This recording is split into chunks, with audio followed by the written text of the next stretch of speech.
अस्सलाम वालेकुम friends, welcome to my channel drama serial तेरे दिन में। आज के एपिसोड में क्या हुआ था ये मैं आपको इस वीडियो में बताऊंगी। लेकिन वीडियो में आगे बढ़ने से पहले अगर आप मेरे चैनल पे न्यू हैं तो मेरे चैनल को सब्सक्राइब कर दें, बेल आइकन को प्रेस कर दें ताकि मेरी आने वाली हर नई वीडियो आपको मिल सके। मीरब अपने दोस्त सबा के साथ घर आ जाती है। वहाँ आके सबा उसे बड़ा समझाती है कि मुझसे तुमसे सच्ची मोहब्बत करता है, तुम क्यों उसके बगैर रह रही हो। उसकी बेटी को भी उससे दूर किया हुआ है तुमने। एक बेटी को उसके बाप की शफ़क़त के साए में पलने दो। तुम तो अपने बाप के साए से महरूम रही हो, लेकिन उसको तो अपने बाप के साए में रहने दो ना। मीरब बड़ा पहले इनकार करती है, फिर वो काफ़ी देर बातों के बाद मीरब को मना लेती है। मीरब कहती है, फिर मीरब खामोश हो जाती है। और सबा जब घर जा रही होती है तो वो अंकल आंटी आ जाते हैं जिसने मीरब को अपने घर में पनाह दी होती है। वो आते हैं, वो भी सारी बातें सुन लेते हैं लेकिन खामोश रहते हैं। थोड़ी देर बाद मीरब अंदर आती है तो कहते हैं, मेरा बेटा इधर आके हमारे पास बैठो। मीरब आती है तो उसकी आंटी कहती हैं कि बेटा देखो, हमने तुम्हें अपने पास रखा, हम अब इतने खुदगर्ज हो गए थे कि हम बेटी और पोती की नवासी की मोहब्बत में हम इतने अंधे हो गए थे कि हमें ये बात सोच नहीं ना सके कि बेटी के लिए उसके बाप का साया बहुत ज़रूरी है। एक बच्ची के औलाद के लिए उसके बाप का साया इतना ज़रूरी है कि जिसकी कोई हद नहीं। और तुम जो हो उसको लेके इधर आ गई हो, ये तुमने बहुत गलत किया है। हम तुम्हें नसीहत कर रहे हैं बेटा, तुम अपने शोहर के पास वापस चले जाओ। तुम्हारा शोहर तुमसे बहुत मोहब्बत करता है, सिर्फ वही तुम्हारे लिए बेहतरीन पनाहगाह है।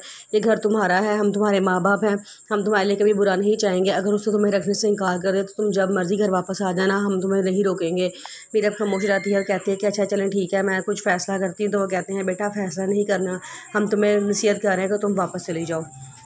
उधर अम्मा बेगम अनवर के पास आती हैं और उसे बड़ा समझाती हैं कि तुम ही मुर्सिम का वाहिद सहारा हो इस घर में, मुर्सिम के बड़े तुम ही हो। तुम आज मैं मुर्सिम का निकाह कर रही हूँ, तुमने उसमें लाजमी शामिल होना है।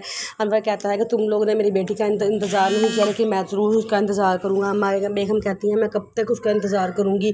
तो आगे से वो कहता है कि बेशक आप उसका इंतज़ार ना करते, लेकिन उसको तलाश करना भी ना छोड़ते। आप लोगों को तलाश करना ही छोड़ दिया है, आप लोग इतना उससे गाफिल हो गए थे। अम्मा भी कहती हैं कि देखो मेरी बात सुनो, इस घर के बड़े हो, आज उसका निकाह है, मैं चाहती हूँ कि तुम उसके सर पे हाथ रखो, उसको अपनी दुआएं दो। आगे से अनवर कहता है कि जाएं आप अपने बेटे के सर पे सिरा से जाएं, मैं अपनी बेटी के घर वापस आने की दुआएं करता हूँ।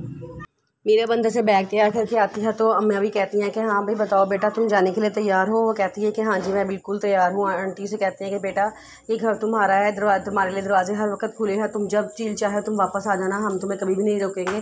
तुम हमारी बेटियों की तरह हो। हमें बड़े से अरसे बाद कोई ऐसी मिली थी जिससे हम अपनी मोहब्बत का इजहार करते, इसलिए हमने तुम्हारी और तुम्हारी बेटी के बारे में खुद गर्व हो गए थे, हमें माफ़ कर देना।